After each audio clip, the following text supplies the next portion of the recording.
transmission in 5, 4, 3, 2, 1.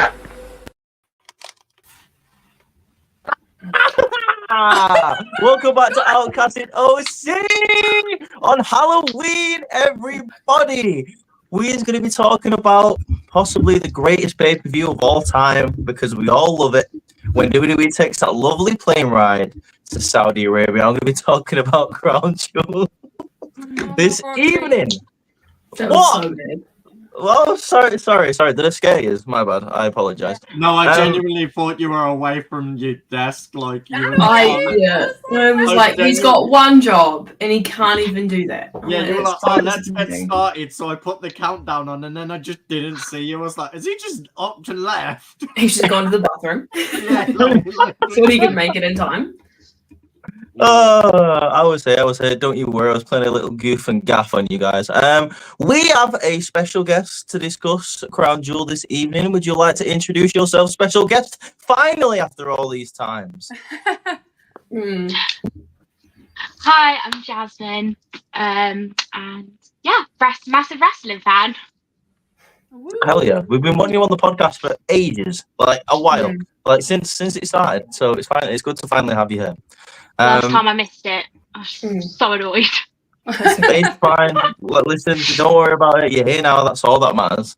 I just want to point out something before we carry on with Crown Jewel. I just want to give a special shout out to myself and Ross and Morgan for Halloween Havoc for predicting exactly what Zarya was going to do. Oh yeah, we got it spot on. Yeah. We predicted exactly what was going to happen. Like, we didn't even mean it. It was a joke. Also, Morgan predicted it perfectly what was going to happen with the US title, except for the winner. And I predicted the winner correctly as well. Shit. I said Fallon Henley was going to be the one to do it. She won the belt. Morgan said it was going to be a gauntlet match. And that's exactly what it was. Boom. I mean, at this stage, it's pretty obvious that you guys all work for the WWE, right? Yeah. Well, they took our booking. Where do you think Chef Michaels gets all of his recipes? That's all I'm going to say. Hey. His cookbook. Right, anyway, speaking of cooking, let's just get straight into the Crown Jewel pay-per-view. We've got 7 matches, which is good, seeing as though we usually get 5. I mean, I don't know about you guys. Thought Bad Blood was a bit underwhelming because it started off great and then it ended with. We got 7 this time. I'm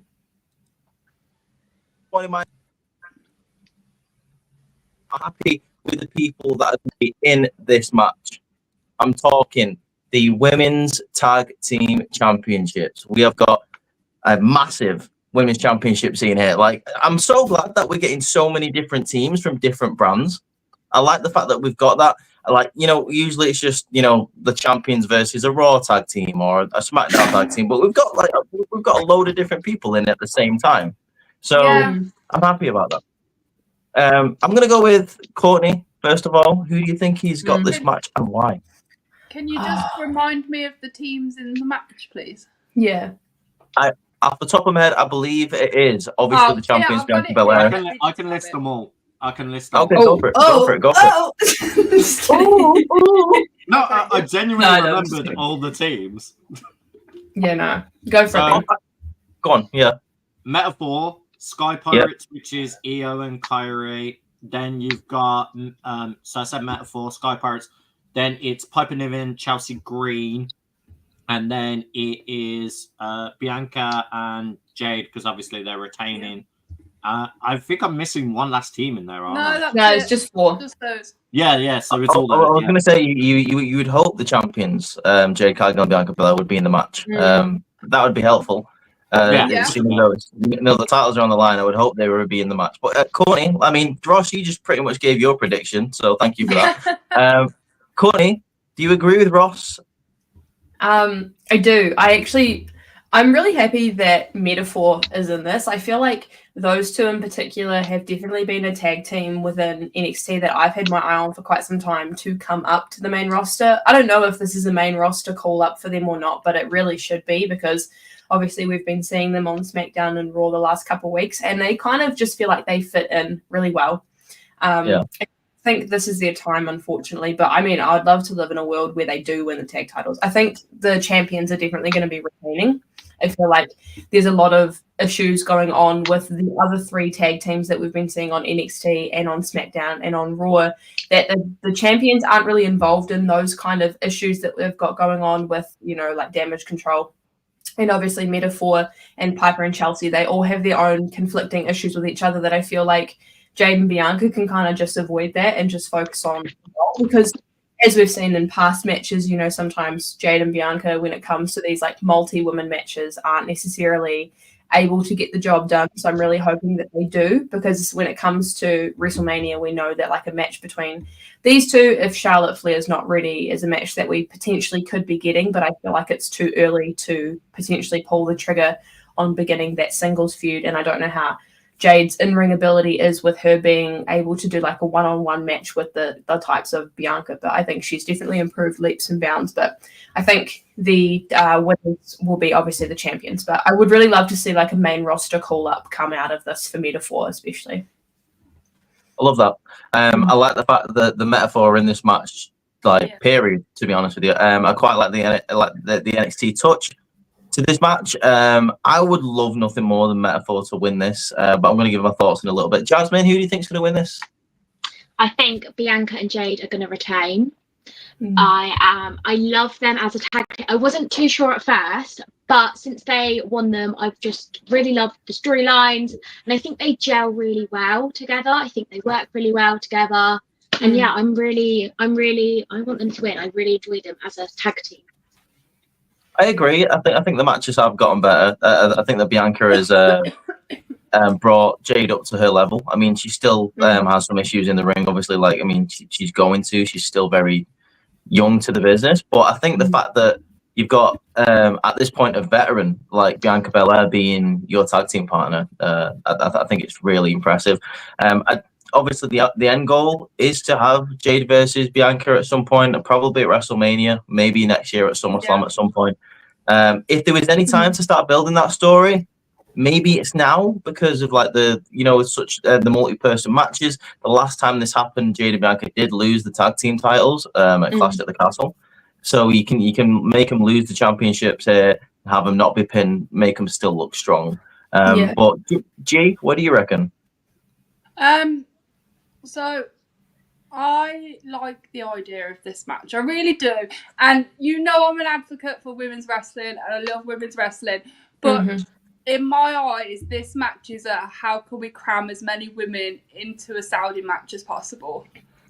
And I know that's like really negative looking on it because of the way that the Saudi people look at the women and the way that they treat their women, and that is literally how can we display as much women's talent as possible in one match. Don't get me wrong, I love the fact that the women's tag belts are being defended on a pay-per-view. Do I think it's in the right place? Absolutely not. No, I agree. But in terms of the match itself, I think they will outshine themselves and they will all perform to their best standards as always because they're all fantastic women. I'm really happy that the NXT tag team are getting some look in now because I was really confused when they merged all of the women's tag belts together and then the women's NXT tag teams were doing nothing because they weren't being utilised in that tag scene. So it's really nice to see an NXT women's tag team finally being utilised in that like tag scene for those bouts. I would like to see Metaphor win, but I do think Bianca and Jade are going to retain. Yeah, it's two interesting points that you brought up there. I want to tackle both of them at the same time. First of all, I agree. The fact that is how can we cram as many women onto this pay-per-view as possible. I'm going to try and put a positive spin on it. Obviously, the Saudi regime is very well known for how they treat the women.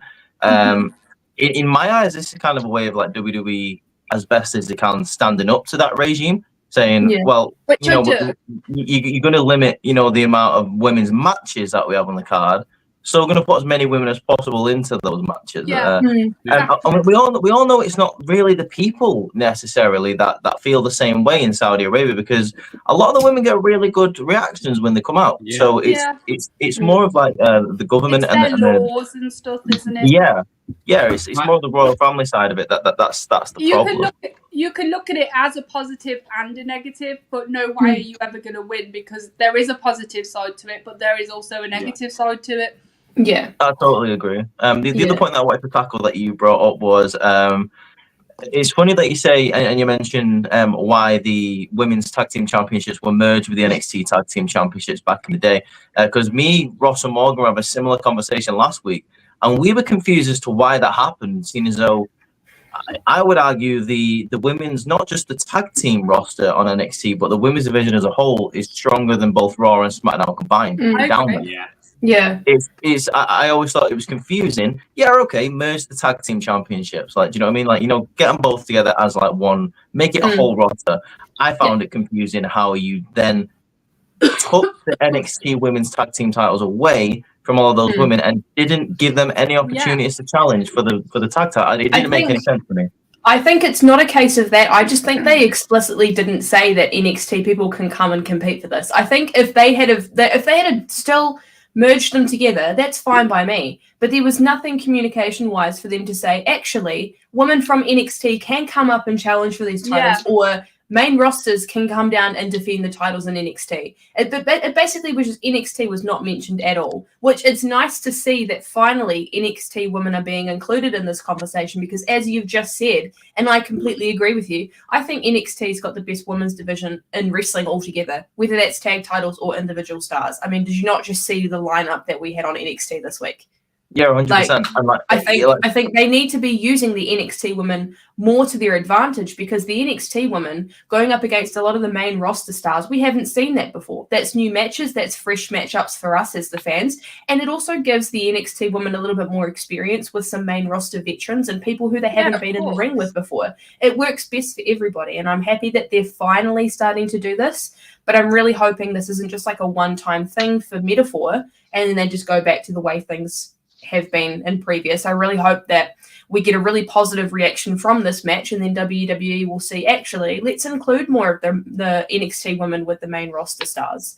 Because at the end of the day, like, NXT is technically, yes, it's developmental, but I see it as a third brand. You're not using that third brand to your advantage. I think it is a third brand, and I totally agree with that. I think it's interesting that NXT has managed to do what no other brand or company, apart from maybe the Stardoms in wrestling, that have managed to do in a good amount of time, and that is make every woman like potentially interesting on the roster and give them individual characters. I mean, like, even down to like Carly Bright and Brinley Reese. Even they've got a storyline going on. I mean, you might not see them every week, but they've got something going on. Like, you know who they are and you know what they stand for. You know what the character is. And then that goes all the way to the top. Like, you've got Roxanne Perez and Cora Jade. You know why they're friends now, because they've established why they're friends.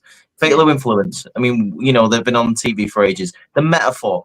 Jakara Jackson and Last Legend. Amazing. What the Metaphor have been doing, one of the best factions in WWE. They're sorely missing Noam Dar. Don't get me wrong. They really are sorely missing him. But they're standing on their own two in what they're doing, which is it's great. They don't feel like they have to lean on him specifically to make things work.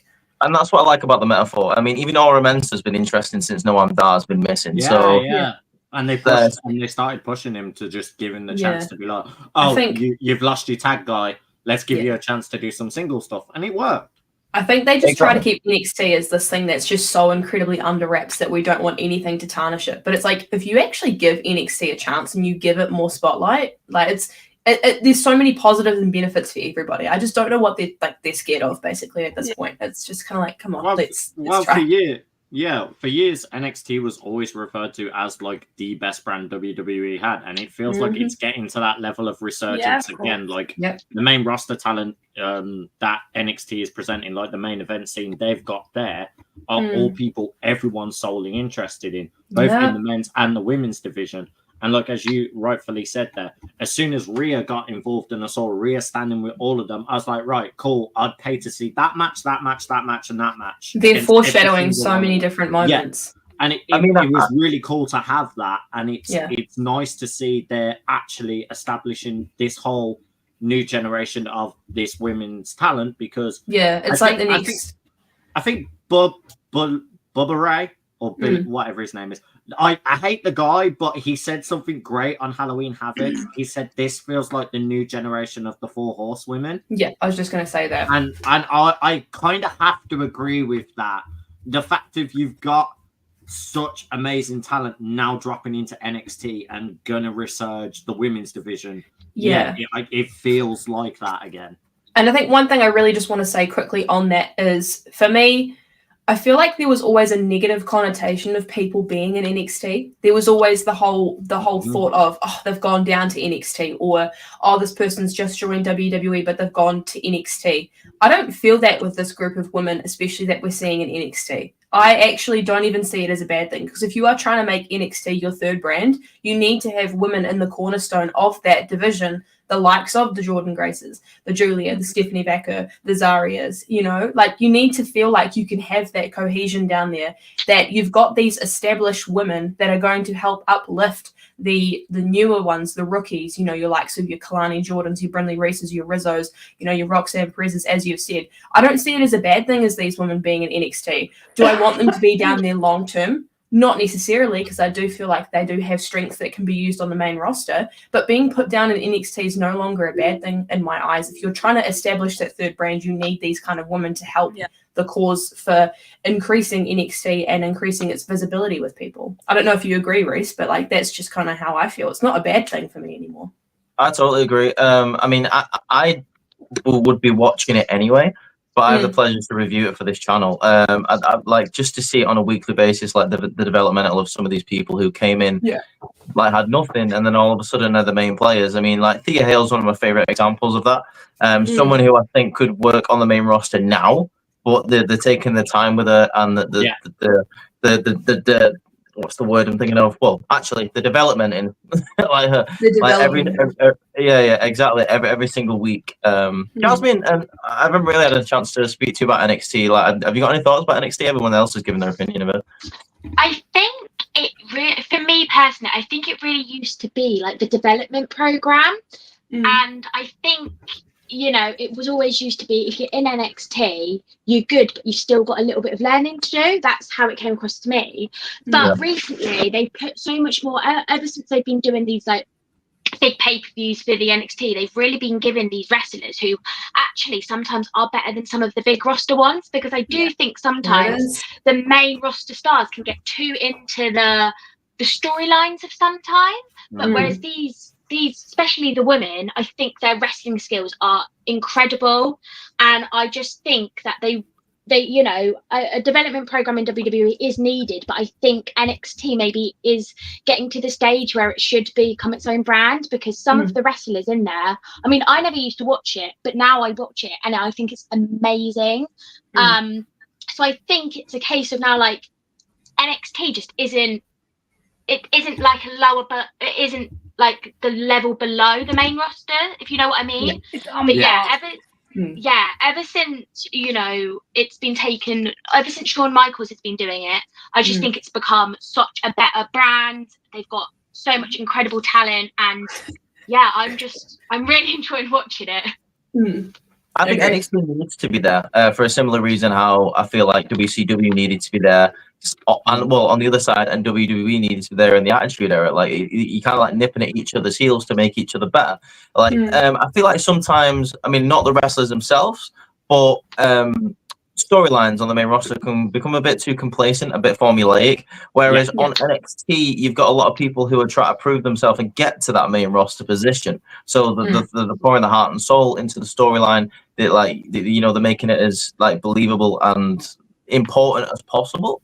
Don't get me wrong, guys. I would love to talk about NXT all day, but we've got 6 more matches to talk about. No, I know, but I think just the whole NXT conversation has just stemmed from the fact that we've got an NXT tag team who is realistically main roster ready, that is actually competing in a main roster PLE.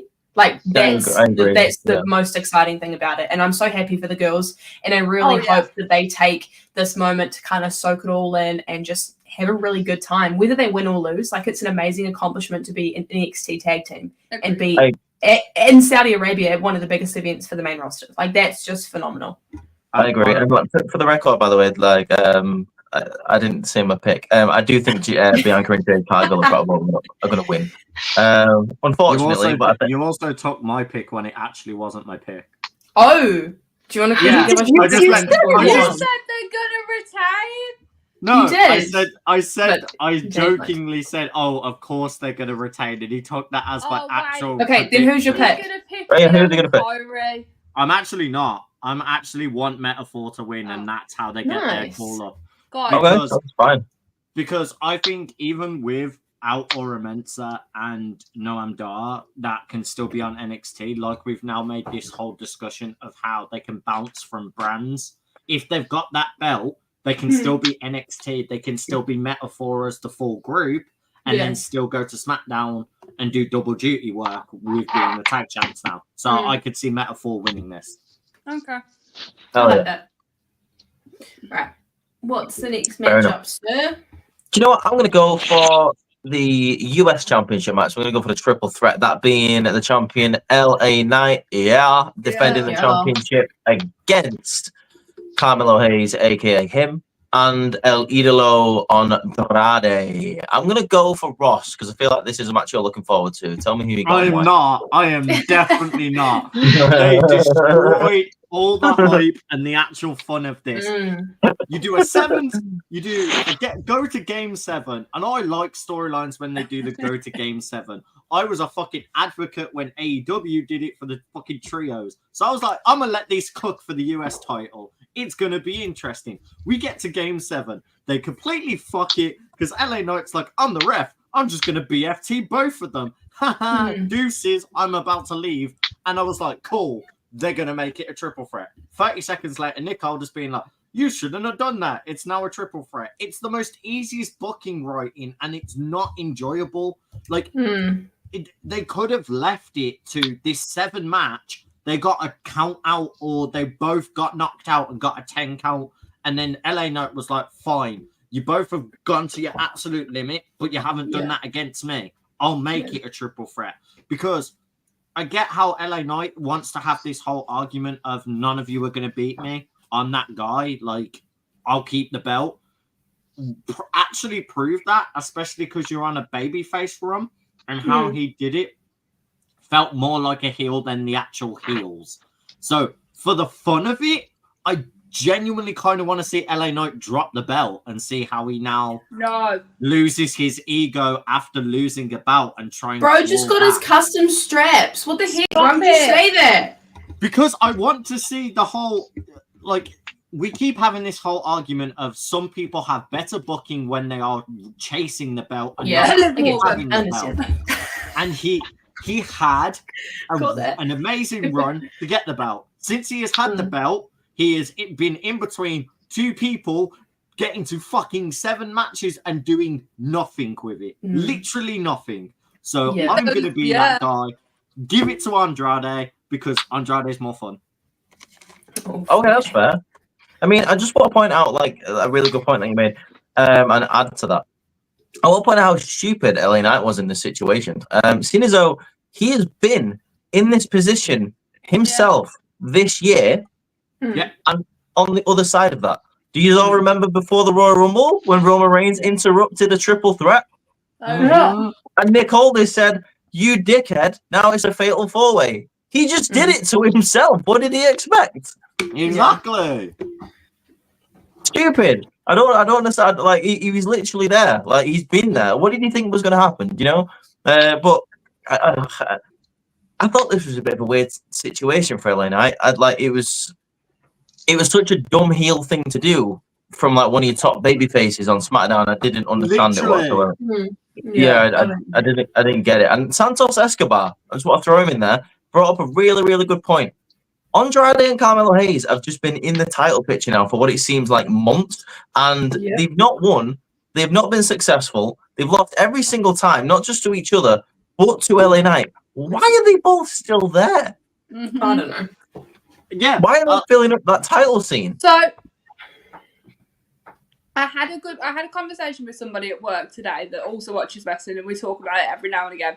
We have a theory that WWE are just prolonging storylines and prolonging the stuff that's going on to save the good shit for when they switch to Netflix in January. A perfect example of that is Rhea and Liv. I'm sorry, but like, yeah. We believe the reason that Raw and SmackDown have been so shite recently is because they're just prolonging stuff to save the good storylines continuing for when they move to Netflix. I'd slightly have to disagree though, because they've pulled the trigger on some major big storylines while they've still been on these brands. Look at Motor City Machine Guns grabbing the That belt. was good though. I don't mean it in terms of they're just pulling back everything. Like certain things they're not moving on with. Things are slowing down a little bit. Yeah. Okay, and I can kind of get that, but if you were going to slow that down, you wouldn't do it to your mid-card belt. You would slow down a lot more of your main talent and make sure they're keeping the belt. Like, Cody right now is arguably in a situation where he's going against Gunther. Yes, cool. That saves them for a couple of months. But in the background, you've got Kevin Owens and Randy Orton situation going on. But, like, that's a huge deal. Which will then build onto something coming the new year. Because if you think about it, we've got Crown Jewel, we've got Survivor Series. Our two biggest matches in Survivor Series are going to be War Game matches. There'll be a couple of little matches behind it, but nothing big, leading on into the storylines for the new year. Yeah, I can see both sides of the argument, like what you and Ross are saying. I agree with some points. Like I do think I think it's more of a Triple H storybooking mentality, the way he likes to slow things down. And God, I'm getting sick of the fucking let it cook thing that people keep saying. Like I hate that thing now. I've heard it so many times. He burnt this one in the oven, bro. It's been I just mean the saying in general. God, like it's so annoying now. I've heard it so many times. But I think it's just a case of both of those things. And Ross, I do agree that there are some like big storylines going on, like you say with the Kevin Owens and Randy Orton thing. But again, I think that's more to feed into the Cody Rhodes Randy Orton thing. I think I think there's something going to be going on there. Kevin Owens, I think he's got bigger and better things ahead of him. Like I say, I still think he should have taken a couple of months off personally, but at least we're doing something with KO. I'm going to go to G, seeing as though she was just making a point anyway. So, G, who have you got in this match and why? I don't know. I think LA Knight is going to retain. I can't see them ripping the IC belt off Jey Uso and then ripping the belt off LA Knight. I can't take those losses back to back. You gave it to Jey, you gave it to LA Knight. I wanted this. You are not taking them both away from me. Fair enough. I don't know, like it's an odd one because they've kind of like they've had that like several matches with Carmelo and Andrade, and then they're like, oh no, let's make this feud exciting. We'll throw LA Knight and the belt in there, and I'm just a bit like I'm bored of seeing this, but I think LA Knight's going to retain. I think it's quite unfortunate. Before I move on to Jazmin, before I say, I think it's unfortunate how LA Knight really ended that last 7 match, because I really do think both of these guys were elevating themselves into a better prominent position on SmackDown, and then I feel like LA Knight kind of took the wind out of both of their sails, like to the point where now like I don't really see Carmelo winning, I don't really see Andrade winning, because I feel like all the momentum that they both had from that series that they had kind of got wasted because you know, they both won 3 matches each against each other, had amazing matches, and then you just get the champ coming in and stomping all over their dreams and going, yeah, well, I'm still better than you, so it doesn't matter if you win or not. Can I just say, we're almost in November, and this whole entire thing with Andrade and Carmelo Hayes stemmed from July's Money in the Bank. Yeah. That is how long we've been dealing with this. Which is fine. Months. I don't mind like a 6 challenge. I don't mind a best of 7 series. Like we had a great one a couple like years and years ago with Booker T and Benoit. You had one with Cesaro and Sheamus, which was really good. Like I don't mind them. I think they're great. But just the way this one ended, it was like inconsequential compared to LA Knight. I was like, oh well. Bye Carmelo Hayes from NXT. You're no longer cool. You're boring. Andrade still has done nothing since he came back to WWE. I don't know what the whole point of it was. Like we wasted a lot of time. But Jazmin, Who have you got and why? So I've got LA Knight to win because I think they would be so stupid to take the title off fairly early into his reign. I think the crowd and the fans will go insane. I don't think that would be good. But I do love Carmelo Hayes. I really do love him, and I am still shocked that he hasn't had a title run since he came up. I'm totally over his feud with Andrade. Like how I'm saying it, I'm completely over it. I'm like, this is boring now. So yeah, I don't really get this matchup in the sense, but I think LA Knight's going to win. But I would love to see Carmelo get the title and actually have a title reign and see how he performs with a title. That's fine. Well, yeah, no, I understand that. Like, I think it's just like right place for some of these wrestlers on this card, but wrong time. Seeing as though, like you say, like the end of the year is coming. By the way, Jazmin, just to point out something to you, you may notice that a lot of people just talk on this show. You're more than welcome to interrupt and say your opinion. By the way, you don't have to wait for your just interrupt. Yeah, just interrupt. It's all good. Like, don't worry about it. Who have I not asked yet? Courtney, who have you got and why? So I just want to make this very clear. I don't have a problem with you doing like a best of 3 or a best of 7 series. Just tell me that's what you're doing, because they didn't tell us that for like the first 4 matches. And then Byron Saxton was like, oh yeah, these guys are having a best of 7, like 4 weeks into this entire feud. And I was like, look, I'm happy if that's what you want to do, but just tell the fans that that's what you're doing, because the fans, otherwise we're just going to get bored. And I'm insanely bored of this. I'm sick of this.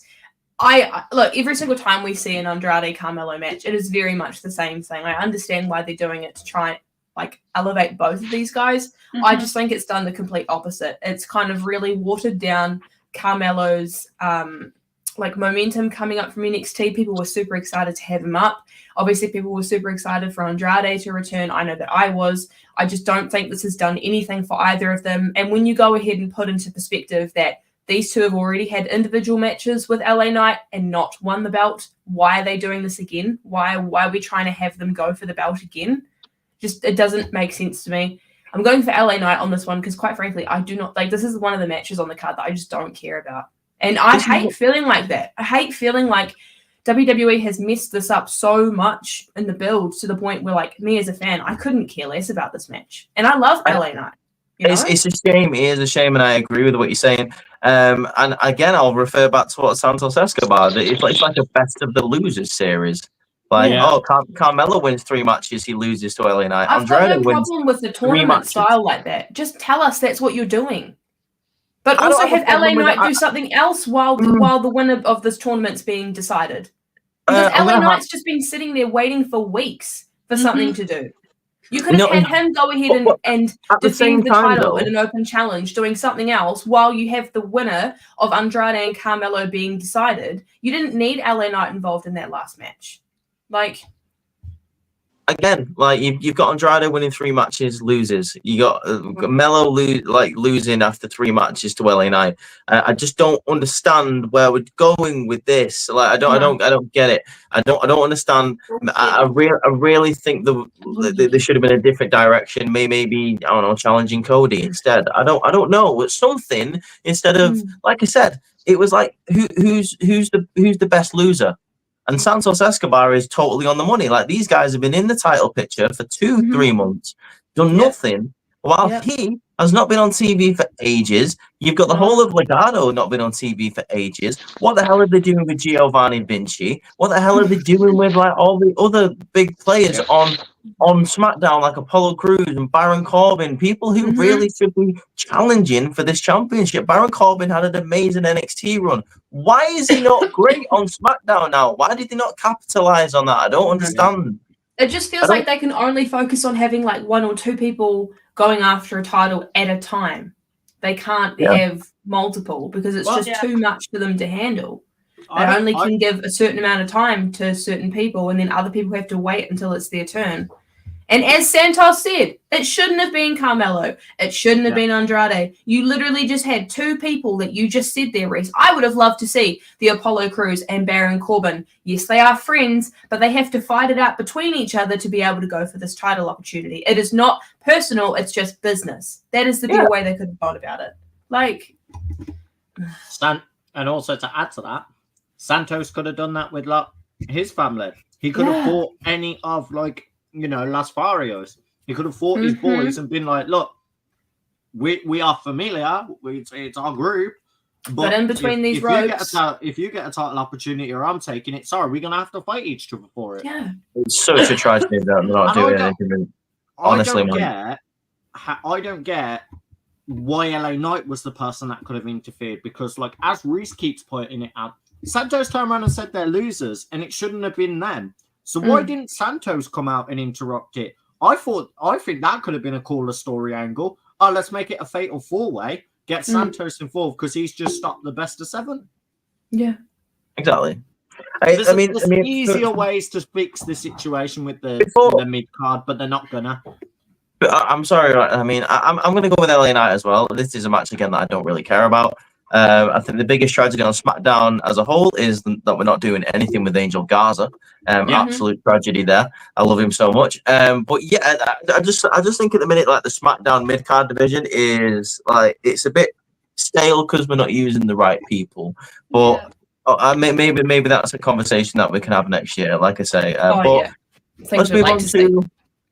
Let's move on to another mid-card match, but let's go over to Monday Night Raw. Not about championships, it's just about business for one, and it's about revenge for another. I'm talking about Seth freaking Rollins taking on Big Bronson Reed. I'm going to go to our special guest, Jazmin. Who have you got and why? Got Seth Rollins because I just love Seth and I want him to win all the time. But I'm not too bothered actually about this match, which I'm not necessarily like so excited. Normally I can't wait for one of his matches, but this one just hasn't caught it. I don't know. It's a really good build-up, but it hasn't caught my attention. It's not got me like really excited. I don't know. I just think I don't know what I don't know. It's just one of those storylines that actually I think when I thought about it would be really good. But it just hasn't really got me excited. But I do think Seth will win. Yeah, I'm gonna say something like, and I don't know if I'm on the money with this, like, but I can hear something in your voice, and it's the same kind of thing that's going on with me at the moment. I don't know what it is. Whenever I think about this match, I feel kind of sad about it, and I'll tell you why. It's because this feud started off great. Bronson Reed is amazing. I think he's fantastic. I think they've done a really good job building him up over the past couple of months. What's making me sad about this match, when I think about it, is I really think Seth's going to win, and he shouldn't. He shouldn't win. He should come back and still get destroyed by Bronson Reed. I think the real winner should be Bronson Reed here, and I think it's sad that I think it's going to be Seth Rollins. Like I don't think that he should win this match. I really don't think he needs it, first of all. But you've got the Saudi crowd there. You know, they're going to be cheering for Seth Rollins. But Bronson Reed has been killing it for the past couple of months, like in his rivalry. Like, I don't want Seth to win. I love Seth, but he just doesn't need it. Like, put over Bronson, please. I mean, it might happen. You never know. But I'm going to go with Seth Rollins in this match because I can just see them giving the Saudi crowd what they want. But that's just my opinion. I'm going to go to Ross because I know you love Big Bronson. But Jazmin, I agree with you on this, Jazmin. I don't know. I just feel a bit sad about it. I heard it in your voice. I don't know how that's how you feel as well. But I could feel like you felt like you sounded really deflated. Yeah, I definitely think that like Bronson just deserves so much more credit than he gets. I think he's amazing, but when you put him up against, wait till you hear say, Ross. When you put him up against a fan favorite like Seth, he's instantly going to be like not the one that people want to win. But I think he's so good, and I just think with the pairing, I don't know. Yeah, you need to. I think WWE needs to make the right decision, not the fan favorite decision. Yeah, because Seth Rollins is always it's similar, to be honest, to the Hell in a Cell match from last month. Like Seth Rollins is always going to be Seth Rollins. People are still going to be chanting his theme song the next night on Raw when he comes out. The same with CM Punk. CM Punk is always going to be CM Punk, which is why Drew McIntyre should have won. Bronson Reed needs this victory. He took out Seth Rollins, which was cool. It was dope. It sent him on a run that we've been waiting. It sent him on a run that we've been waiting for Bronson Reed for years. Okay, but if you let Seth Rollins win this, it was all for nothing. It was all for nothing. Yeah. But Ross, go on, dude. What are you gonna say?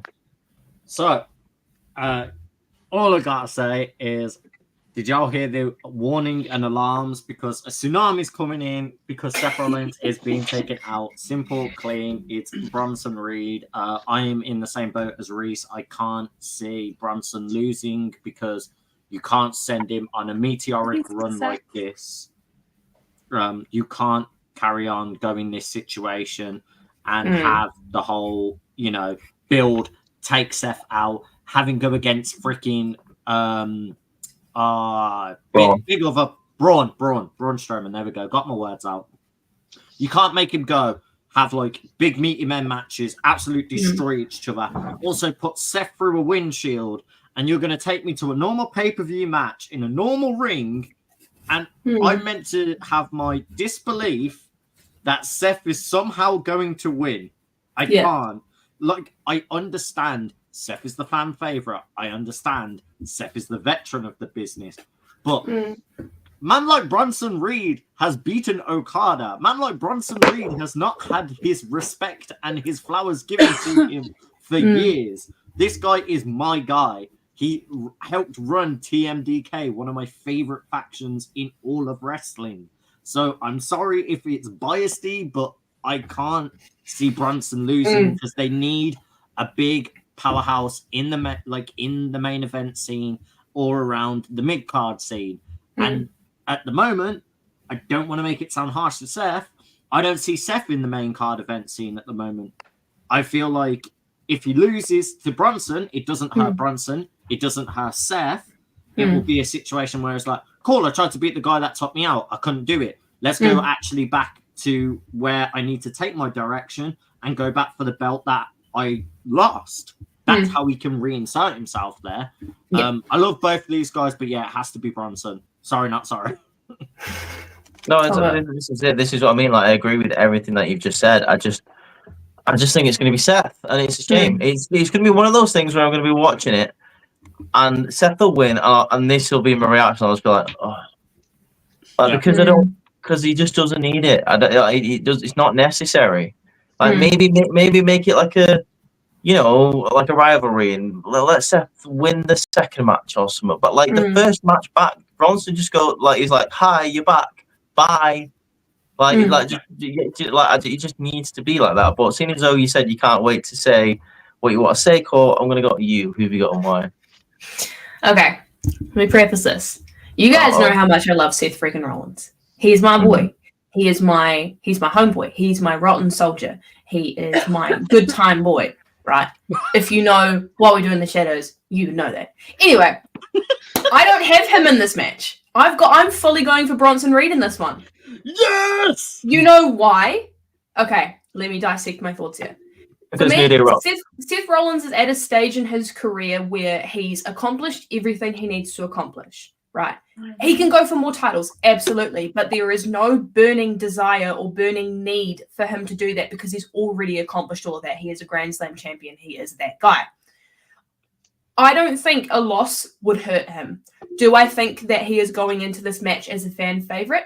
Absolutely. But I think Triple H understands, and I feel like Seth Rollins as well too, understands how important it is to put over the likes of Bronson Reed because he's been sitting there for a long time waiting for stuff to happen. I think Seth Rollins is at a stage of his career where win or loss, he's like the Randy Ortons, the CM Punks. They're immortal at this point. They could win or lose a match and people would still love them regardless. For me, Bronson Reed is at a boiling point in his career where he needs this win over the likes of Seth Rollins for people to be like, oh shit, like he actually is that guy, to push him into the main event scene. Not only to help him out in that way, but if this is to go the way of Bronson Reed winning, you could have him go up against the likes of the Drew McIntyres of the world. He could challenge for Gunther's belt. He could also challenge for the Intercontinental Championship. He could also go up against other people like CM Punk as well too. There's so much more benefit to Bronson winning this match. Would the fans be disappointed in Saudi? Absolutely. But this isn't about the fans in Saudi. Who cares if the fans in Saudi are upset? Like, you know, this is actually more important for the benefit of WWE. And I'm also keeping in mind as well, too, after the brutal attack we saw on Seth Rollins on Raw, that he might not be going into this match 100%. Yeah. I definitely think we are at a stage where Triple H understands how important it is to build up newer people. And I think Seth Rollins is aware of that too. He's probably thinking he wants to build up Bronson Reed. So I am hoping that Bronson wins this because I just feel like it's so much better for him to do it. I completely understand your guys' thoughts in saying that, you know, like you're sad because you feel like Seth Rollins is going to be going in as the favorite and could ultimately win. But I'm just really hopeful that this build up for Bronson Reed hasn't all been for nothing. And, I hope I'm wrong. If Bronson wins this, I don't want this feud to be over. I still want them to go against each other. But I feel like if you are going to do a series of matches like what we had with Punk and Drew, I feel like you need to communicate that to everybody and you need to start it off on the right foot by having Bronson take out Seth Rollins again.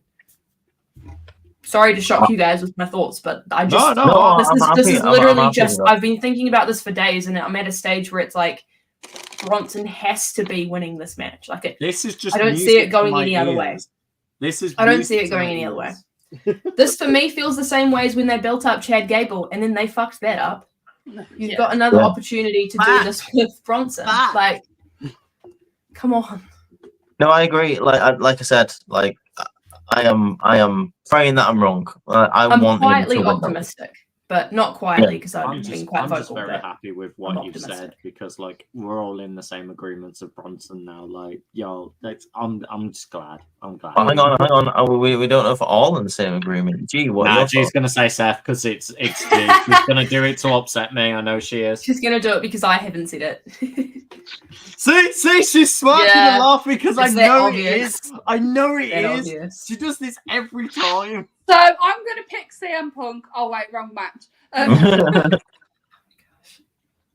Fragile Phil's not even on the pay-per-view because he got himself injured. Has he actually got himself injured? Did you not see him do the promo where he walked out with like bandages and cuts and that and be like, it's fake. Wrestling's not real, Ross. That could be fake. I thought that was. It's all fake. All wrestling's fake. Yeah, but I thought that was like a work. Like I know he got cut on the Hell in a Cell, but I thought that was a work that he wasn't injured. No, anyway, it doesn't matter. Sorry, I just needed to find a way to bring CM Punk up because he's not on I agree. Yeah, of course you did. Tell me your results. Go on, hurry up. So I'm going to go for Seth. Shock. Not because I don't want Bronson to win. If Bronson wins, cool. Okay, that's great. I actually think Seth's going to win and Bronson's going to be like, okay, fuck this and beat the absolute shit out of him again. Yeah. I can see that as well. I definitely think it's going to be an ongoing feud for a little while. I definitely think I do think Seth's going to come out on top of this one, but I then do think Bronson's going to be like, okay, you haven't learnt your lesson, let me show you what I'm made of again, and just beat the absolute shit out of him. So yeah, that's what I think might happen. It could be a situation of Seth Rollins wins, but Bronson stands tall at the end kind of thing. Yeah, that's what I mean. He's like, well, you haven't learned from the last time I tsunami'd you 7-8 times. Let me do it 12 times this time. Yeah. We can all hope. We can all I think we've all like put an exclamation point in our own ways about this match. We can all hope. Like I say, I hope I'm wrong. I hope Seth Rollins loses this match. I hope Bronson Reed comes out looking like as Booker T says, a monster. Yeah, so, I think it needs to lean more into Bronson's favor. I think if a win for Seth Rollins is a win for Seth Rollins, but we're at a stage we need to start building more people. And like we said, Rollins is not going to be hurt by this. No, it doesn't tarnish his legacy. You know, it doesn't at all. Speaking of tarnishing someone's legacy, let's go to Randy Orton versus Kevin Owens. Did you like that little transition? I thought That was pretty good. good. That was I good. like it. I'm good. I know. I'm proud of myself. That was Kevin good. Owens versus Randy Orton, a rivalry that has gotten very personal and very quickly with a new revamped Kevin Owens who doesn't give no shits about the system, dog. Whoop, whoop. Bollocks to the man. Against Randy Orton, the Apex Predator. Let's go sign some autographs, even though it's a mega intense feud. I'm going to stop halfway down the ramp and sign and high five some children and give them autographs and shit and take selfies. But let's just ignore that he does that. Randy Orton versus Kevin Owens at Crown Jewel. I'm going to go for Mr. Ross. Who have you got and why? It's the Stunner versus the RKO. You're asking me two of my favorite like neck breaker-esque moves. Do you know how hard this is for me? Pretty easy. Just give us your answer. I'm just kidding. This bitch! Yo, that's I'm the heel turn. joking. That's the heel turn of this fucking podcast. Courtney going evil on me now. Mhm. To be perfectly honest, I'm going to actually refer to what Courtney said of these guys are the veterans in the game. They could just eat losses and it doesn't matter. I think to build Kevin Owens up as this legitimate heel again, I feel like him knocking down a legend, being like, "You didn't I didn't betray you. You betrayed me, and this is what you deserve." Coming from it, it reestablishes Kevin Owens back to that level of heel he was when he betrayed Sami Zayn for the first time and went against John Cena. And I think a lot of people will be reinterested in that version of Kevin Owens. So I've got to give it KO, which I don't kind of want. I'd really love an interruption and like a Sami or a Cody comes to try and stop the pair of them and just adds a bit more extra tension to what's going on.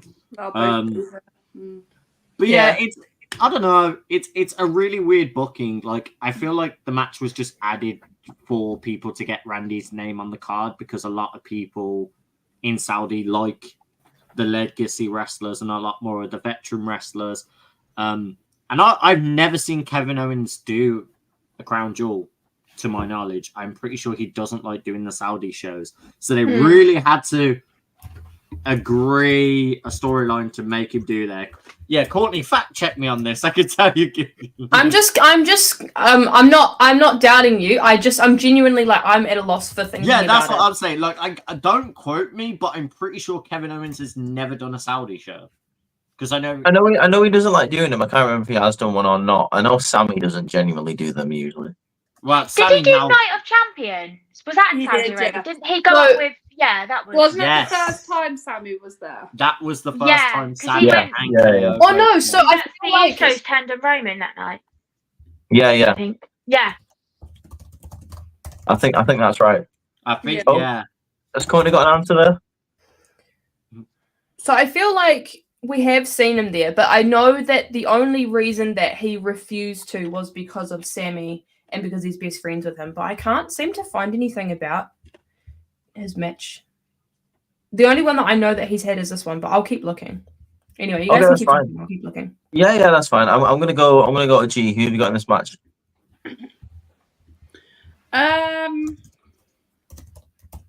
So you're giving me Kevin Owens and Randy Orton, two of my like all-time favorite people. Yep. Randy has like established, not saying Kevin Owens hasn't, Randy is an established legend. No matter what happens, he will be loved, he will be cheered, he will be, you know, everything. So him taking a loss at this point is no big deal. Kevin Owens, on the other hand, I feel like for years now, has been treated unfairly, incorrectly, not used properly. The losses he has eaten from multiple feuds are just... Kevin Owens needs the win to come out on top of this one, I think. It's his first Saudi show. I've just found out. Yeah. So Saudi, Yeah, they've been doing Saudi shows since 2018, but it's his first one actually wrestling. I know that for a long time he refused to because of the political alignment with how they Him were and bringing Alistair Sammy. Black. So yeah, Him and Alistair Black back in 2019 basically openly put on Twitter and WWE and went, "We're not going to be there, brother." Yeah. anyway.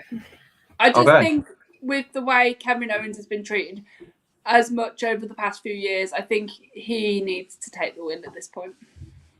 Yeah, Ross, are you in agreement with that? I already said KO to win. Yeah. Yeah, I know. I mean, like the point that G brought up, like he said, like especially over the past couple of years, are you in agreement with that? 'Cause I Oh know yeah, you're a big yeah. yeah. I've been very much a vocal advocate, and me and G very heavily agreed on this. When Kevin Owens was in the feuds with Roman, and I know Roman was going to have this massive long title run, I just think so the much. amount of times Kevin Owens got put back in that match, and don't No, get me wrong, I enjoyed watching them. No.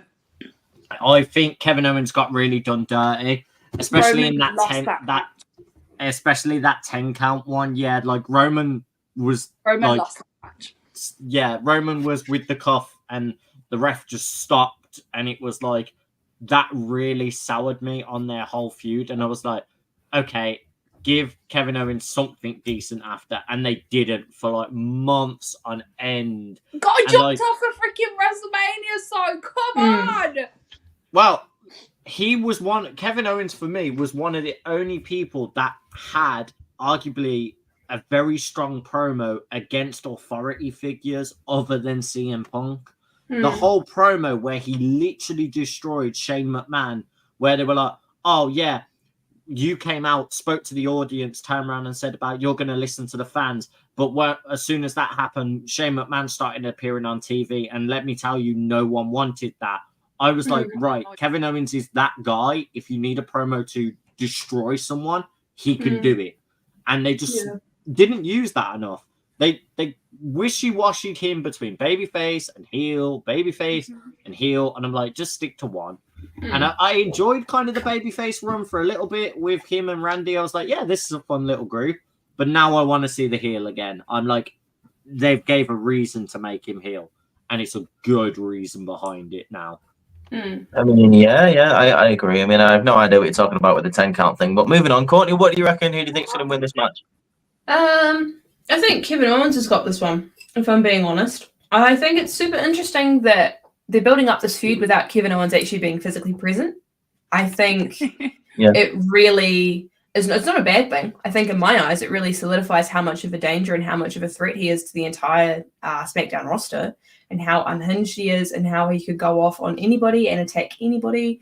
I just found it really interesting last week how Triple H was like, I'm protecting you, Randy. And I'm like, is there something that we don't know? Are you protecting Kevin? Are you protecting Randy? Are you trying to, like, you know what I mean? Like that whole conversation that they had last week was pretty intense. I think Triple H knows how dangerous Kevin Owens has become from all the stuff that's happened within the last couple of years. I mean, and rightfully so. I'd be in a goddamn straitjacket if that was me. I would be just like so angry, so just like unhinged. As I say, I don't think this is going to hurt Randy. I think if anything, it helps Kevin Owens out, because I feel like, and you can talk about this, I don't know if you've given your take, Reese, but I actually would love to know if this has kind of reignited your, not hatred, but like if this has continued your dullness on Kevin Owens, or if this has given you a new lease on life with him, or I don't know. But I've got Kevin for this one. Don't know why, but I just feel like it benefits him more. I don't know why. Don't know why. I don't think Randy needs to win this. No. I'll get to the question that you asked me after I asked Jazmin here. Who have you got in this match? I've got Kevin Owens as well. I think what G said was like so true. They've just never used Kevin Owens to his right. I think he's always been a little bit underrated. They've never given him the main spot that he truly deserves, and I think he could be incredible. So I think, you know, he needs this win. Randy, it is what it is. So I think to really push Kevin Owens, which all of you have said, he needs this win. Yep. I mean, yeah. First of all, I agree. I think Kevin Owens is and does need this win. To answer your question, Courtney, no, it's not reignited my fire for Kevin Owens. No. If anything, I want so badly to be interested. I'm not even joking or being sarcastic about that. What the only thing I was thinking when Triple H was saying to Randy, or like, you know, on SmackDown when he was like, oh, I'm protecting you from Kevin Owens, and I'm like, I was sat there and I was like, why? I don't buy it. I don't buy this. Like, Kevin Owens hasn't won a major feud in how long? Kevin Owens hasn't won a major title by himself in how long? Kevin Owens hasn't been full-on prize fighter Kevin Owens in how long? I don't know how long. Maybe since he first came up from NXT. The last time I was genuinely interested in Kevin Owens was the whole Chris Jericho and Kevin Owens feud. And even that was ruined. Like, because they were supposed to go for the Universal title. Like, I don't care, and I feel like I should care, but I don't. I'm not writing it off. I never will write it off because I like Kevin Owens. I think he deserves so much more than he's been given in the past couple of years. Roman Reigns storyline aside, like, I just think that the fact that he hasn't done anything for me in such a long time, it really hurts this storyline for me. I was slightly interested when they did the whole he attacked Cody Rhodes in the parking lot and they didn't talk about it on TV for a couple of days. I thought that was interesting. That did spark my attention. But then they went back to the whole, oh, look, there's someone coming in through the crowd and like interrupting, and they cut the microphone. It's like, wow, I've not seen that 13 times. Like, it's like, I don't know. I feel like maybe there was a better way of doing this. I thought the fact that he turned on Randy was a little bit predictable. I don't think that should have happened. I thought if anything, they should have kept Randy Orton out of this, and I think Randy Orton maybe should have turned heel with him. Which, by the way, I think is probably going to happen. I think it's going to take Kevin Owens beating Randy Orton so badly that Cody Rhodes finally comes out and helps Randy Orton when it's too late. Will change Randy's opinion of Cody Rhodes and maybe think that Kevin Owens was right, which he is. Cody Rhodes is very selfish. I think Cody Rhodes has been very selfish in this title run, like in character as well, not accidentally. In character, I think he's very full of himself and he only thinks about himself. And I think a heel Randy Orton is what we all need. Like I say, I'm just sick of the whole. I mean, I get that he's probably enjoying being a babyface. That's fine. But Randy Orton is such a better heel. Like, he's such a better heel. Like, his face work is here. His heel work is like up there. Like, he's beloved no matter what angle he comes into wrestling at. I think as Randy. I think, as we say, there are some people that work better as baby faces. There are some people that work better as heels. Do I think Randy works better as a heel? Absolutely, but I still think he plays a phenomenal face. I think he just nails everything he does. He does, and it's just for the simple fact that he knows this business inside out. Like that's how good he is at this thing that we call wrestling. He's amazing in the ring. He's great at promos. He's great as just a figure in this business. But in terms of this match, like Randy Orton does not need the victory. Kevin Owens does. I'm not as interested as I was like to be in this rivalry. Hopefully, by the start of next year. Like, I'm back on the Kevin Owens train. Like, still, I don't want to see him on my TV screen, which is very unfortunate. I'm sorry to say that. I'm not even saying it as like a clickbaity thing. I still don't care about it. But as far as it goes, Kevin Owens is my pick for this match. We're about to move into the big three for these matches, guys. We're about to go for the most beautiful. Which one is saving for last? I know. I don't know. I mean, I'll think about it for a little bit, I suppose. But first of all, let's move on to the first of the Crown Jewel Championships, aka the most beautiful championship ever created. We have got the Women's World Champion Liv Morgan taking on the WWE Women's Champion Nia Jax. I'm going to go to Courtney. Who have you got and why? I have Nia Jax. I want her to absolutely decimate the shit out of Liv Morgan. I don't care for Liv Morgan. We all know this. I want Nia Jax just to completely just wreck shop and just ruin her. Especially after what happened to my girl Rhea Ripley. Whether that injury is kayfabe or not, stop taking my mother out of the business just unnecessarily. Like, we get her back for a couple of weeks and then they like injure her again. And it's just, oh my, it's so frustrating. Do it again. I'm so angry at that specifically. I'm going to do this thing a little bit differently, actually. I want you to raise your hand, Courtney, because you've already said it. Is there anyone who doesn't think Nia's going to win this match? Anyone who thinks Nia's going to win this match, raise your hand, please. that Nia is going to win or isn't going to win? No, not Nia is going to win. Like, surely, right? Everyone, raise your hand if you think Nia is going to win this match. It's like literally like only 3 of us. I don't know how though. I don't see a world where Liv wins this match. But like, I agree with what you're saying, Courtney. Liv's not winning the match either. No, and here's the thing: is I've seen people talk about a potential cash-in. I don't think this is the place for it. It is. I don't. It's the perfect. No. Here's the thing: I don't think this is the place for it because of the simple fact that I still have PTSD from how they brought Kairi Sane back in the last Saudi show, and no one gave a shit. Yeah, of course. This is the wrong place to do that, I think. Yeah. If you genuinely want it to mean something, while it would be exciting for it to happen, if you genuinely want it to mean something, I think you need to save it for a US crowd or an international crowd that's not Saudi Arabia. I'm curious, Ross. I'll go to you. Like, you're very passionate. Well, what do you think is going to happen here? SmackDown already teased. Tiffany's pissed off as it is. I tell you, watch this next Friday. It's going to boil over. Tiffany's going to be pissed that she was using Candice LeRae, not her. She'll be like, fuck this shit. I'm done. I'm going to come to Saudi to watch your match. And when you least expect it, I'm going to cash in. And I'm going to do it again. Absolutely. And she'll be like, I'm cashing it in on Liv. Yeah, like she'll say, I'm cashing it on Liv. So that way I could show you're going to pick me over Candice again. Plot twist, when she actually goes to do it, she cashes it on Nia. Just saying, that's just me. Because the amount I've had to review freaking SmackDown and have to deal with the will they fucking won't they between the two of them, I just want it to happen now. Because I am sick of Nia not having genuine actual matches. I'm sick of it. 1 week it's Bailey, 1 week it's Naomi, the next week it's the pair of them. It's like it's just so fucking boring. Nia is Stop such doing this.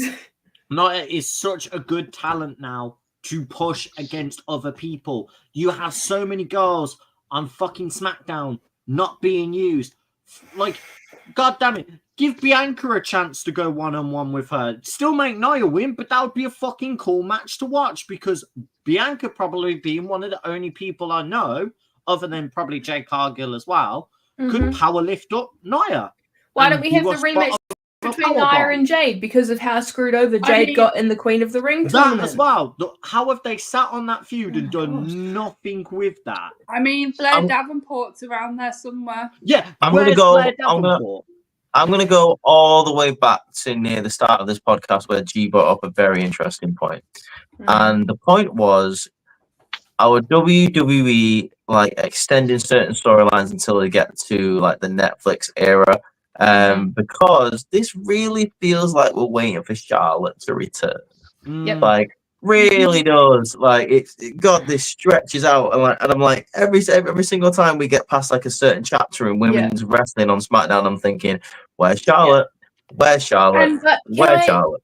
Can I please just say something? We shouldn't be at a stage where we're still relying on one person coming back for everything to flow properly. We should be building the division to the point where we're not having these conversations to say, oh man, we really need Charlotte here for all of this to click and make sense. You need to be building up your roster with the person and without the person. It is not fair for the other wrestlers to feel like their creative plans are stuck in the cogs and not going into motion because of the fact that somebody the likes of Charlotte Flair is not present.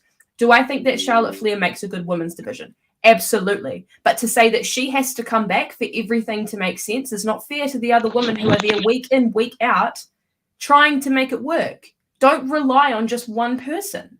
If this is what they're really doing, I'm not really sure why, because Charlotte Flair has been gone for so long. I don't even think we need Charlotte right now. No, she's been gone for almost a year, and she's not coming back anytime soon. I think Nia is very much in control of that women's division, and I hope we're not waiting for Charlotte, because Nia, like Ross said, can have great matches with your Biancas, your Jades, your Blairs, I mean, even give her a decent match with Naomi. I thought the matches that she started with Naomi have been subpar, and I don't know. It feels like they never got out of third gear in those matches. But I feel like there's the time slot issues. Like if you gave them longer TV time, because theirs was like, oh yeah, it's the main event of the night, but it was like 15-minute match, if that. And it's like, okay, but we can have 2 Bloodline segments in one SmackDown. Yeah, We can't give the girls 20, 25 No. minute matches. It just goes to show the favoritism towards certain aspects of wrestling. And Yeah, it's, as a women's wrestling fan, it is so incredibly frustrating. And while Triple H has given us some really great things for the division, I think all in all, he doesn't know how to book women's wrestling the way it needs to be booked. And that's something I can call him out for. And we will have that conversation potentially next year. We can talk about some things that he's done well and things he still needs to work on. Will he see the video? Probably not, because he hasn't responded to my text message about WrestleMania. But it's just like, I just think booking women's wrestling week to week is something he is not strong with. Does he have a plan of where he wants things to be for big shows? Absolutely. But the week to week television under his booking just ain't clicking for me. It's not as bad as it, but it's not there. It's not there. He needs to give his good friend Shawn Michaels a call. He knows how to run a women's division. Literally. Like, can they not talk to each other and just be like, hey, boss man, I'm kind of struggling with my division. Walk up to him and go, break it down. Just walk up. How to book women matches. And then Shawn Michaels will be like, suck it. Yeah, I ain't giving you no advice. You don't steal my secret recipe. I know, right? Tell me about it. No, I agree. I mean, don't get me wrong. We need those 2 Bloodline segments. Let's cut another part of SmackDown. I don't agree with that. But I agree that Nia Jax and the women's division need a bigger presence on SmackDown as a whole. So I think that in terms of this women's match, like in terms of the Nia Jax and the whole Liv Morgan situation, I think it's been vastly underbooked compared to the male side of the whole Crown Jewel Championship. We're getting the face-to-face on SmackDown. Yeah, but is it like... It's too little too late. Yeah, that like...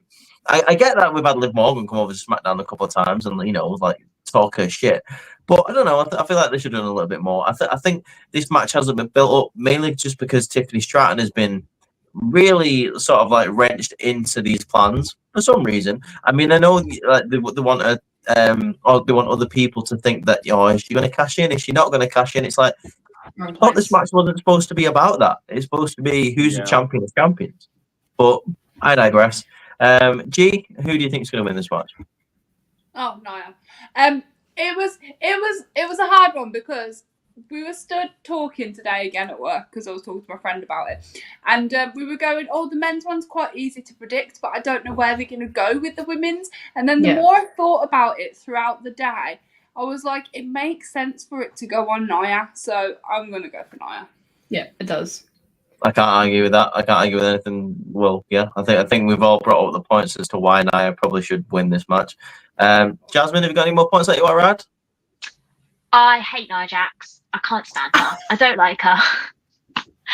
I think she's incredible in the ring, but her character drives me insane. Like, oh my god.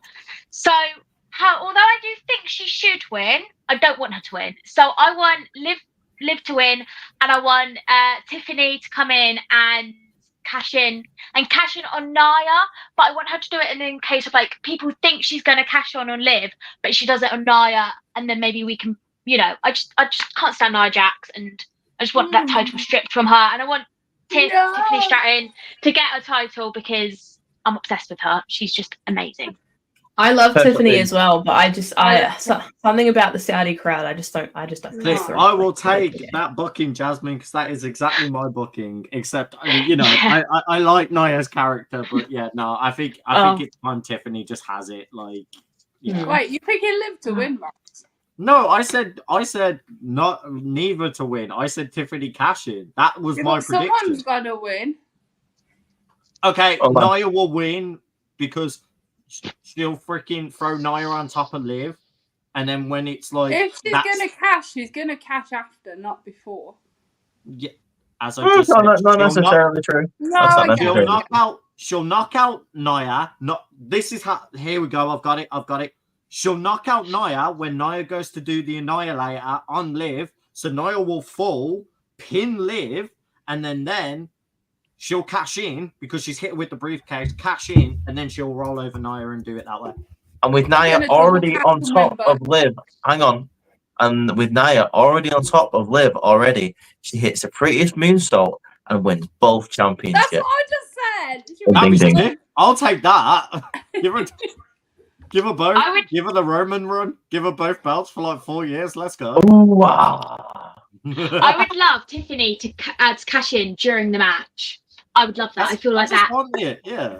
I want her to cash in during the match. So no one wins apart from Tiffany.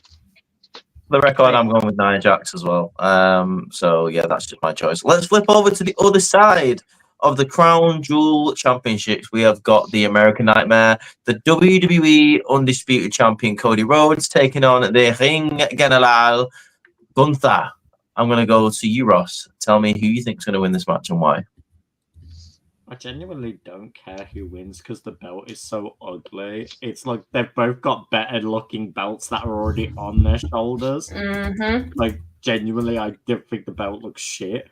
That was a really long way to say not Cody Rhodes, Ross. I just said I'm going to say Gunther. no.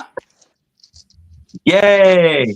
Yeah, Mr. I'm a Cody Rhodes fan has said Gunther. I'm sorry. It's a mismatchup. Gunther is such a powerhouse beast. I'm sorry.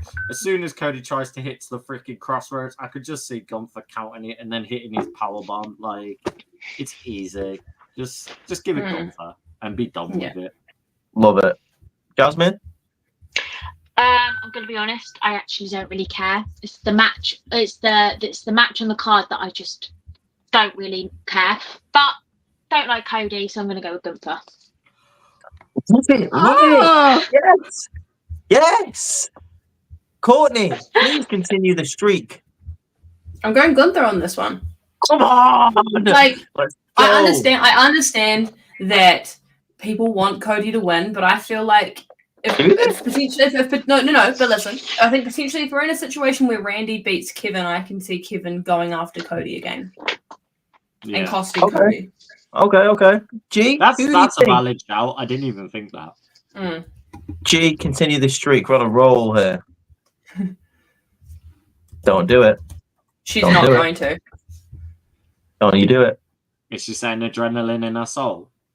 Don't do it. I think Cody's gonna win because hear me out. Right, guys, I'll speak to you next week. Thanks for watching Outcasted. It's been an absolute pleasure. Go follow us on all our social media. Why do you want Cody to win, G? I don't want Cody to win, Reese, but this, in my eye, this is how I see this. Right, the Saudi Arabians have bought this fabulous new belt for WWE to give to somebody else, and this is that because Cody's like the face of WWE right now. He is like bam, bam, bam. I'm everywhere. I'm doing this. I'm doing this. I'm doing this. He's like literally the face of WWE right now. Not that we want him to be, but he is. Don't get me wrong. I like Cody. I don't mind Cody. I want Gunther to win this match so bad. But this, in my eyes, is WWE's way of one-upping Cody to everybody else. So that's why I think they're going to give it to him. I get what you mean. Like, it's an extra way of establishing him as the top guy. Yeah. Yeah. But it's not necessary. No, it's No, it's not necessary because I personally want Gunther to win, but I could just see them giving it to Cody for them to tick off another thing that he's got that somebody else hasn't.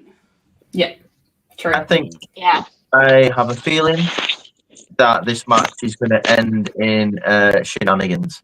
And I think that is how the great hero who is supposed to beat everybody, Cody Rhodes, is going to lose because, you know, he can never do anything by himself. Have you seen people talking about the fact that Goldberg could come and ruin it for Gunther? I have seen that. Please God. Do you know what? That will be the one time. That will be the one time. And I want to see that man again. That I would want to see that man again. But he botches this time and hits Cody. That'd be the one time I want to see. Oh no! Our fallen soldier.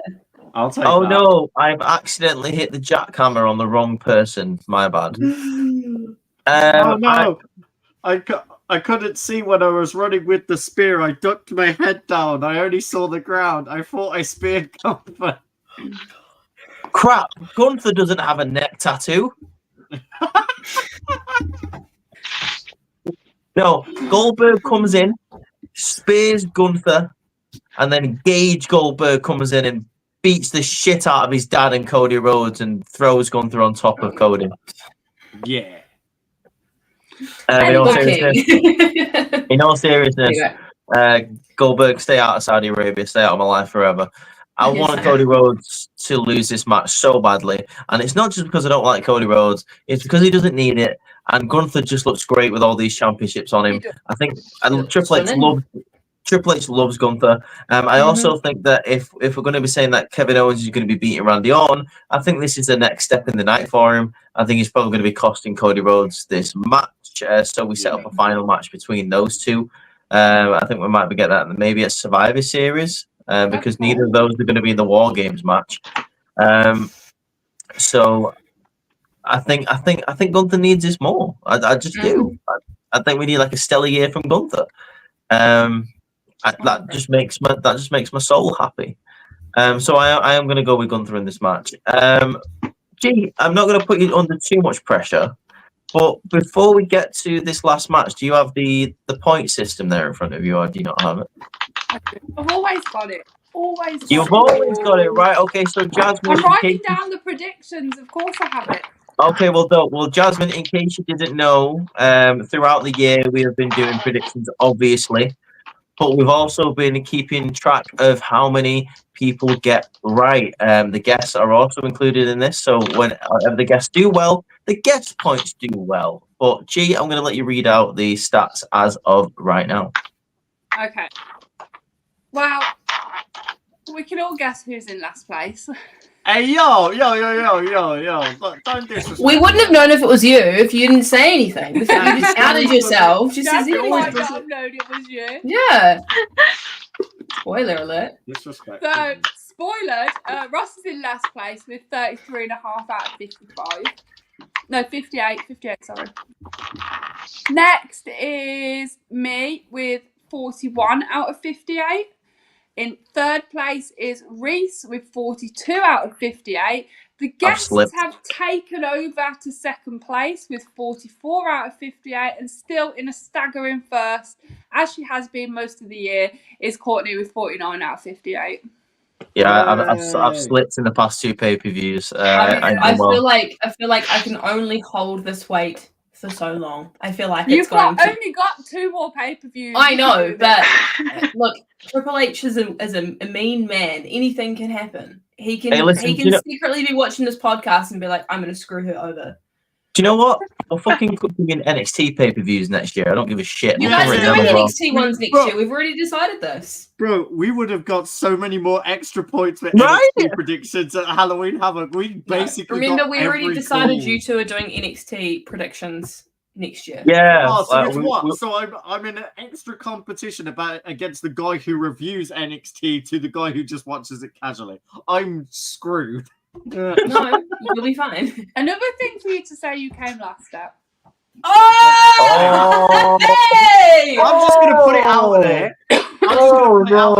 If we were doing AEW predictions, you all would be screwed. I'd win. If we did AEW predictions, I'd win. I hate to be in that house right now. I'm so glad I'm on the other side of the world right now.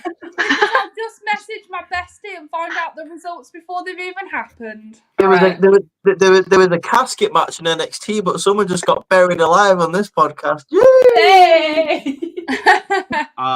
Guys, we're recruiting for new people in Outcasted. Ross is leaving the club. Fair enough. I don't blame him. I think we need to move on to this final match because we're all going to be sat here for about 4 hours once Reese gets his claws into it. Oh God, yeah. Well, I'm going to save the best till last, okay, guys? So the main event of WWE Crown Jewel. I don't think this will be the main event. Shut up. I think the main event. I don't. Shut up. The main event of WWE Crown Jewel. We have got. Gonna be main event. No, it won't. The original tribal chief Roman Reigns teaming up, finally, once again, reunited, and it feels so good.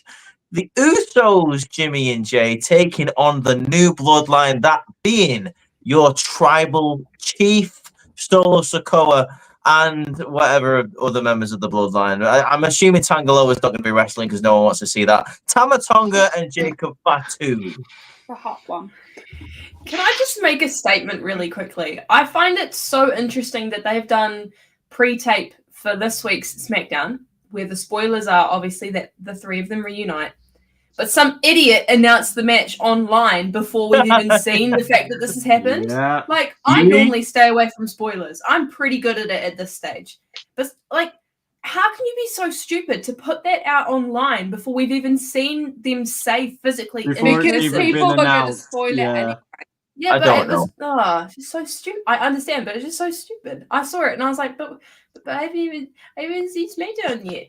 Literally, it is that though. It's like, thanks for the, no consideration. You've spoilt it now. Thanks. Well, yeah, because like I know that some fans would have spoiled it for other fans, but WWE's just gone and like blown their load Done too it for soon everyone, everyone else. yeah, Who they were actually, some people were like actively avoiding it.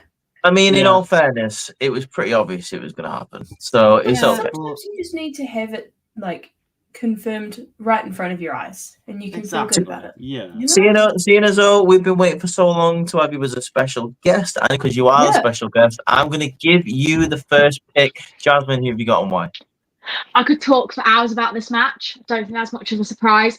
I've That's got true. Roman and the Usos. I am so annoyed that this has been spoiled though, because Mhm. like they're the original bloodline, they're back together. But I'm so excited for this. I feel like it's going to feel like 2021 days, apart from who they're against. But yeah, I've got Roman and the Usos. I am so excited for this match, and I cannot wait to see Solo or any of that bloodline get just pinned or however. I'm so excited for it. And then hopefully he's going to get on a plane from Saudi Arabia to London so I can see him, because he better be there. But yeah, I'm so excited for this match. Love it. Any other thoughts? Because I'm more than willing to let you talk about the bloodline for a little bit longer. If it stops us from listening to you talking about it, Reese, I'm totally happy. But Oh no, I'm still talking about it. Oh, honestly, I actually really did love Solo. I mean, I think I really did love him. But ever since he's taken over this new role, I just can't. So I just want him done. I want this bloodline over. I want, the original bloodline back. I want to know what is going on with The Rock, because why did he come out about like nothing's really happened since then, as far as I recall? I might be wrong. No. So I don't know if he's going to be there. I don't think he will, but I want to know sort of what his plan is. And I also am really happy that they're not doing the Cody and Roman storyline. However, I do think that will be done next year, maybe SummerSlam or WrestleMania. But I'm so happy that they're doing this whole bloodline storyline after Roman's comeback, and I'm really actually looking forward to it. I'm so excited. But Roman and the Usos better win. That's all I'm going to say. Okay. Well, no, I can't argue with any of those points. There's a couple of things that I want to bring up, but I'll save mine till last. I'm going to go to G. Who do you think is going to win? She's not here. She walked off. Yeah, you didn't even look. Wait, she actually got. Oh wait, she's actually gone. Yeah, okay, fine. Ross, I'm going to go to you. No, she went to go quickly check on Alice because Alice just said something for her. Sure, she did. She did. Wow, bro. I backed my own girlfriend. Sure, Anyway, she did. fucking, I'm the opposite of Jazmin. I think to lay some groundwork for the new bloodline and add more tension to it, I think Solo, Tama Tonga, and Tangaloa and Jacob Fatu kind of need this win, because Roman and the Usos have been having the numbers games going to beat them. And I don't think it stops at Saudi Arabia. I think we get an extra member of Solo's crew joining them and getting involved now, because we've had a while of Hikaleo's been signed and nothing's happened with him. We've also had The Rock come out, point to Roman, Jimmy and Cody that were in the ring and said all three of you are dead. Maybe this is the start of where he pulls the trigger to then initiate. That's what gets him inside War Games, which is going to be the pay-per-view after. But I feel like this lays the groundwork of the Solo and that winning, showing they are a menace. So it adds this, right, Roman really needs to get his head together, really reunite the guys as a powerhouse force and be like, look, we need to get all on the same page. We need to fight a worse enemy. We're going to need some people to help us. And it's going to be interesting to see who Roman picks, because obviously there's a few options there. I don't know how they would go about it, but I'd really, and this is just personal, like, biased slightly, I'd really love to see them potentially talk to another Samoan, which is Bronson Reed. That people forget that he is one. Or I'd really love to see a reuniting of a very old group. I'd love to see Seth Rollins come through and help Roman in this War Game situation. Just have a reunited Shield, be like, look, we have literally destroyed each other. I helped stop your version of the Bloodline. If I have to destroy the Bloodline altogether, I'd rather do it by your side than against you again. And I think that'd be a really cool thing to say. I like that. That's cool. Okay. But yeah, I've got to go with Team Solo on this one, just to add the storyline aspects further. Okay. G, what about you?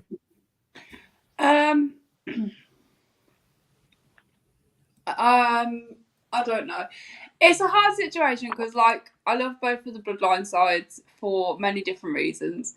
I think I'm going to go for Solo's team to win this time, because I think we're going to see maybe some interruptions at the Saudi from the likes of maybe The Rock, Sami Zayn, people that could be involved in the War Games match. I do think Solo and the Tongans are going to take the win this time, because I think Roman is going to win the War Games match, regaining the Ulafala to carry on that storyline. But that's just what I think. Okay. It's fine with me. Cool. What about you? I'm going for the Temu Bloodline on this one. You know why? Because I feel like this is the best way for them to really remind the original Bloodline of how powerful they are. Unfortunately, I do think Jimmy Uso may be the one to be taking the pin within this match, because I feel like you don't want to give it to Roman and you don't want Jey Uso to just get pinned after being IC champ. I feel like that's not really the angle in which they're going to go with that. And I also think that they can still play the mind games of the fact that Sami Zayn was caught talking to them on Raw, which I do think that was 100% planned and staged. I don't think Sami Zayn was willingly talking to Solo. I think what happened was Solo found Sami, pulled him aside, started talking to him, and then Jimmy and Jay just caught him at the wrong time. I do think that Sammy's 100% innocent in this case. But I do think that if the Temu Bloodline do win, I do think this is a really great way to remind the Usos and Roman of how powerful they actually are. Yeah. And that they recruit somebody else to help them out. And then I think that's when Sami Zayn comes in and eventually realigns with them. Because I know we all want to see the old the honorary Us come back and help them out, even though it did break my heart when Jay said that they're not family. That broke my heart. Oh, that man. That really hurt. No, I'm also going to go with the new Bloodline, mainly for the fact of you've got a situation here where we're heading, we're close to the end game here. We are in the end game. WrestleMania probably going to be the end of the Bloodline storyline.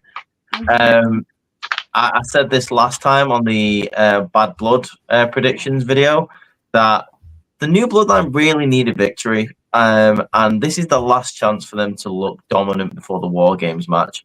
I do think Jacob Fatu is going to be the absolute star in this match. I think he's going to be the one to take Roman down through some shenanigans. I think we may see some interference from certain people. Do we see The Rock? I think we do see The Rock, but I also think we see Sami Zayn as well.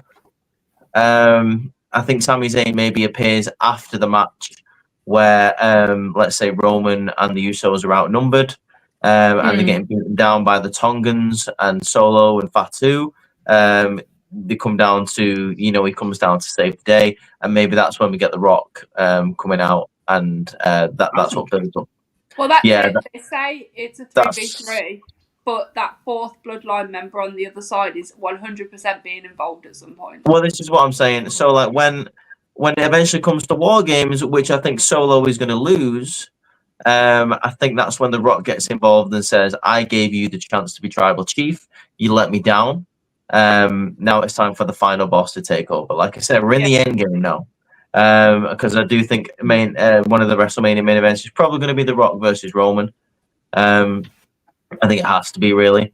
And then Jacob Fatu is going to be involved somehow. I don't know. Maybe it'll be Fatu versus Roman. Or it'll be someone versus Roman.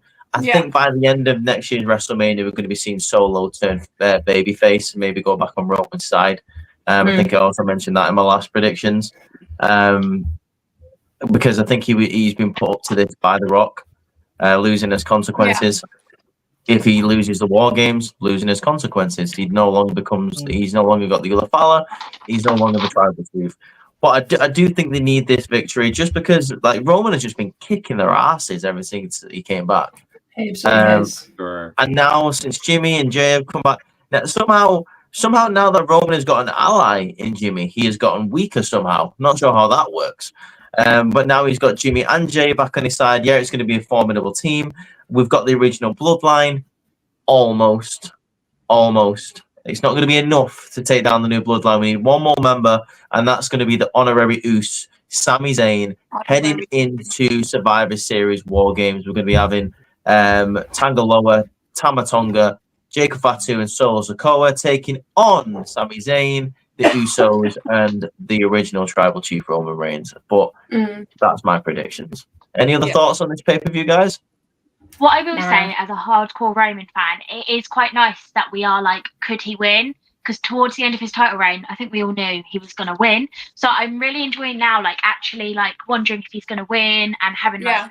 Well, it just goes to show he's not as invincible as everyone used to think he is. He is a flawed human being, and he does have his moments where he does crack. So it's not a bad thing at all. I think it just goes to show that, like, he's not as invincible as what he once was, He does need help. It's nice to be at that point where, like, in the middle of his title reign, like last year, a couple of years ago, we were all like, "Oh, Roman won again! Oh, Roman won again! Oh, Roman's gonna win again!" And now it's a bit like, "Oh, will Roman actually win though?" Yeah, speak for yourself. I was never like that. I was amazed by all of it. I know. Going back to what Jazmin was saying, I brought up an interesting. I don't know if you saw it, Jazmin, on the last predictions video for Bad Blood. I said I think it's interesting the fact that Roman won all the time because of the tactics that he used because he was a heel, and now that he doesn't have the family, he's a chief without a tribe. Those tactics are getting used against him, and he's finding out what happens like now when the numbers game isn't on his side and when like the family isn't working for him. I think that's an interesting dynamic. That's it's a story that's being really subtly told. Which is quite nice, actually. Yeah. Ross, have you got anything to say about this? I'm happy because obviously UK get it at a very nice time. I won't be watching it live. I'll be watching it after, but it is nice to have it on an earlier schedule. As I always make that point of Americans get it at very nice times all the time. So it's nice that it's with us for a change. Is it tomorrow? Yeah. Saturday. Yeah. It's only Thursday. Sorry, for some reason I said, "Oh, is it tomorrow?" And I said, "Yeah," because I thought it was Friday today. Ignore my brain. Like, okay, I will. So what time is it exactly for the UK crowd? I think it's about 5. Let me just check. From what I saw, I think it was 5 p.m. Saturday. Oh, nice. Okay, nice. I like that. Nice, decent afternoon time. 5 p.m. Yeah. And I think the card has a chance to be quite entertaining, but I feel like the problem is it being a Saudi crowd, and that's no offense to the Saudi crowd, but like as we said about the women's situation, I don't want really cool spots to happen, like how Kyrie debuted last Saudi show, and it just fall on flat ears. I hope the crowd pop more if cool stuff happens. Yeah, I agree with that. So yeah, other than that, I'm excited to watch it. It's cool. It's at a decent time. Nice one. Yeah. Court G, anything? I'm all good. Nah. That's what I need to say. Yeah, I don't think I have anything else to add. Okie dokie, no worries. Before I wrap up, Jazmin, do you want to plug yourself and any of your platforms? Oh my god, I can't think of mine. I don't even know what my thing's called anymore. I changed it and I don't know. I think it's like Jazmin_Lois or something like that. I can't remember what I changed it to. Something like that. I mean, that's a pro- We'll put it in the bot. We'll put it in the bio. Yeah. So that way Yeah. you can find it Thank in you. the bio. It's all good. That's absolutely fine. That's fine. Well, guys, thank you for joining us on the podcast this week for WWE Crown Jewel. You can catch that, like Chi and Courtney said, at 5 p.m. sharp on Saturday UK time. Wherever else in your country, go look it up. I ain't going to do that because there's so many countries and I ain't got time to do that. I hope you enjoy the pay-per-view. I hope you enjoy the Bloodline. Absolutely killing it this weekend because, you know, I will. All the matches coming up. We have got the Crown Jewel championships. I mean, I know the ugly titles, but they're bound to be great matches. Randy Orton and Kevin Owens set to face off against one another. The RKO versus the Stunner. It's going to be a great match regardless of what I think of it. We are going to be having a women's tag team championship match, which could steal the show if it's given enough time. We're also going to be having a United States Championship match triple threat, which it sounds underwhelming, but it might over deliver. But anyway, guys, you can go follow Outcasted on our social media platforms on X, Instagram, and on TikTok at Outcasted OC. Make sure you subscribe to the channel on YouTube. Hit that thumbs up button so you never miss a video. Go check out the NXT review that I did post Halloween Havoc yesterday. Go check out the Raw review from Courtney. Monday Night Raw continuing to be a little bit, down in the dumps, but Monday Night Raw is still Monday Night Raw and it's still 2 hours. So go check it out and it's still better than it used to be. So that's always a positive. You're going to be getting a SmackDown review from either G or Ross this week, and then obviously all of the content we post on our social media is going to be hitting your screens this week and next. But for now, guys, I hope you have an amazing rest of your week. Can't wait to see you for Crown Jewel. Peace out. Mwah.